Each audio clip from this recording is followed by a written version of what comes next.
New Boston Bruins updates have been revealed as Charlie McAvoy has spoken out for the first time since his injury, and we now know an estimated date of return. We're going to be breaking it down as well as going over multiple exciting updates from this Bruins team, especially what we saw in last night's win against the St. Louis Blues. We're going to be touching on all of this here in this video. Before we do jump into it, though, ladies and gentlemen, I ask you one favor. That's to hit the sub, but if you want to stay up to date with everything Boston Bruins, we're going to be having updates every single day here, and with the trade market continuing to heat up and news and stuff just like this coming out with the Boston Bruins, you will not want to miss it. I'm going to have it all right here on the channel. Your guys' support's been absolutely incredible as of late. I appreciate all of you guys watching these videos day in and day out, but we need to jump into what we have here from Charlie McAvoy because he had quite this talk after today's practice. Of course, he did return back to practice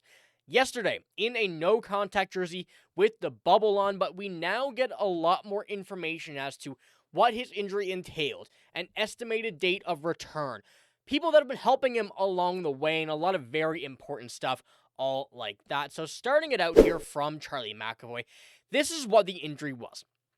Just a linear fracture right here, all the way down, and some displacement. I lost a lot of teeth on the bottom. Soups have been my go-to. Early on, a lot of milkshakes and ice cream. Now, few jokes there from Charlie McAvoy, which is always good to see. Good to see that he's in light spirits, and we've seen that from what the team has been talking about, how they've kind of described his attitude in the locker room since returning. But going from right here and in the video of his press conference and his questions in the locker room, you can really see the face kind of lag behind a little bit. It does seem still quite a bit swollen, still looks a bit funny, although there is no fun in that whatsoever. But it is good to see him be able to talk, and he sounds normal, feels like it's getting normal, still says he can feel a little bit of pain sometimes, and it's a really weird pain, but of course, a puck to the jaw is not going to be a light feat, so luckily, seems good. He's healing up a lot quicker than expected, what reports are saying, and good to see him at that, and with this as well, Charlie McAvoy was in a no-contact jersey once again, but from November 15th is the date that I want you to remember, because what we have and what kind of timeline comes with this is that it is going to be 6 weeks until he can eat solid food. Now, you're probably wondering, why does that matter? Why does eating matter? And this is the reason. Charlie McAvoy said that he knew he was in some trouble right away after taking that slap shot in the face, but with that, he lost 20 pounds after the fracture, that surgically repaired fracture, because he wasn't able to eat. He had to only drink and, kind of go off milkshakes, anything light, milkshake smoothies, ground up food. We're going to jump into a funny quote here in a moment. But he was told it would be 6 weeks from the date of repairs before he'll be back to solid food. So it was around November 15th that the surgery was. I believe it was the day or two after that. So we kind of get a date around the new year of a time that he can start to eat solid food. So this is the reason as to why Charlie McAvoy was not back as of just yet.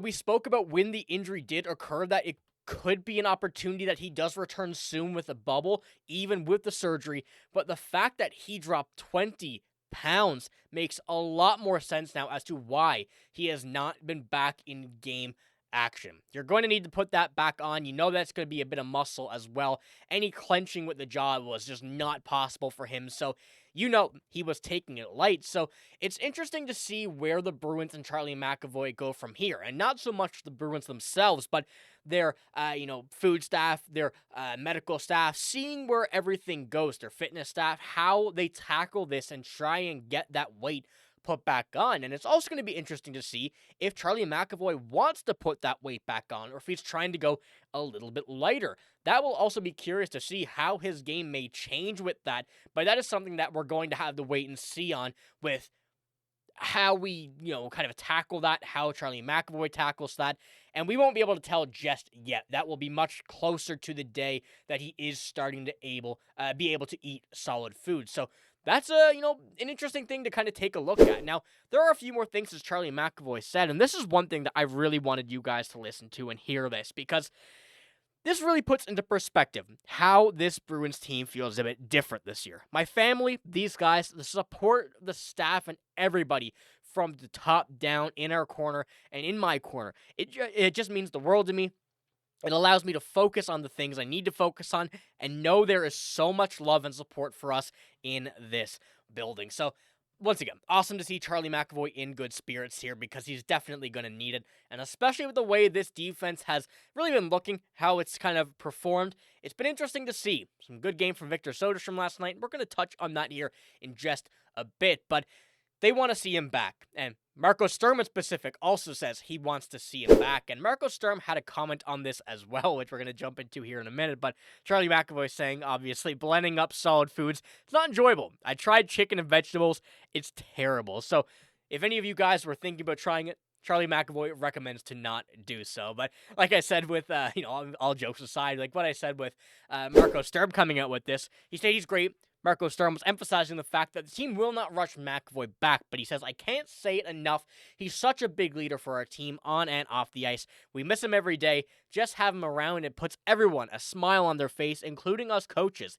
He's one of the best defensemen in the league, I think, and to see him hurt like that, it hurts all of us. That's why we can't wait to have him back. And the struggles were evident during his absence for the most part with the Bruins throughout this early part of his injury. But now having him back around, you've seen the spirits lifted from this team. And that's obviously something that we've all wanted to see and something that this team is happy to see and have him, back in here. Now, before we do move on as well, just taking a look at the schedule, we can kind of get an idea of when approximately we would see Charlie McAvoy potentially back. And I would say it would probably be mid-January. And we know February, for the most of the month, it is the Olympics, so you're not going to see much Bruins action there. I believe it's only 3 or 4 games, one of which being a stadium series.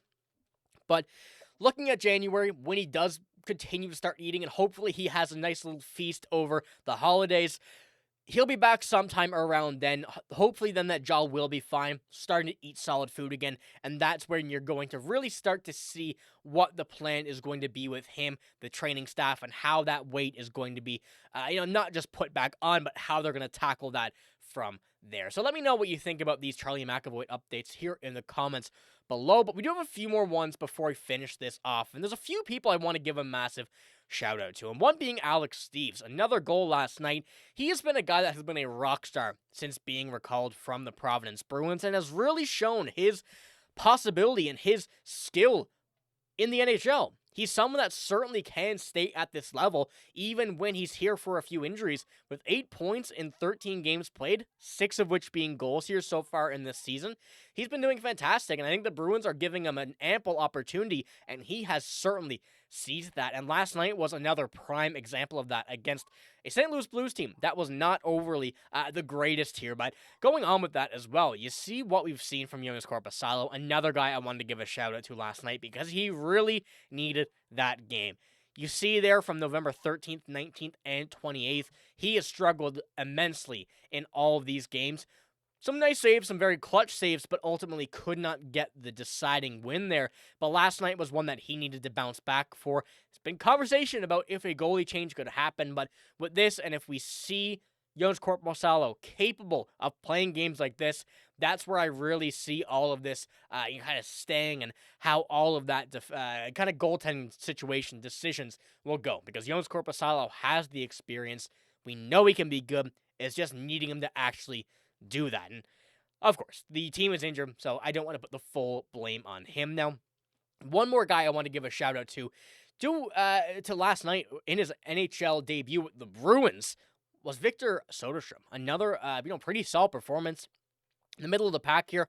But as you see on the advanced analytics, and I'm sure that the advanced analytics team for the Bruins are going to love to see this, no negatives for him. And not seeing it too much on the ice and not seeing too many reports from him on Twitter is obviously a good thing. And especially when you're watching him on the ice, noticing him, but not. It's kind of a weird way to describe it, but that is a very good thing in today's NHL. And in a game where he, I believe, got that first assist for the Bruins, I think they counted it, good for him. Obviously, great to see, and he's going to be a guy that is going to be very important with the absence of Charlie McAvoy, at least until January. So over this month, we're going to be giving him a great opportunity here. So, ladies and gentlemen, let me know what you think about all of today's news for the Boston Bruins. Obviously, good to see Charlie McAvoy back talking with the team, kind of all of that, but it still will be a little while until we do see him. Hopefully, it will be earlier than maybe a December or January, like a late December, January, but with that kind of not being able to eat solid foods for 6 weeks from November 15th, may be a tough ask from him there, but hopefully that is a possibility. So, ladies and gentlemen, like I said, if you let me know in the comments below what you think about all of this, that would be very much greatly appreciated. But I appreciate all of you guys watching this video, and if you did enjoy, give it a like, hit the sub button as well. I'm signing out, though. Thank you for watching. Hope you have a great day. See you later.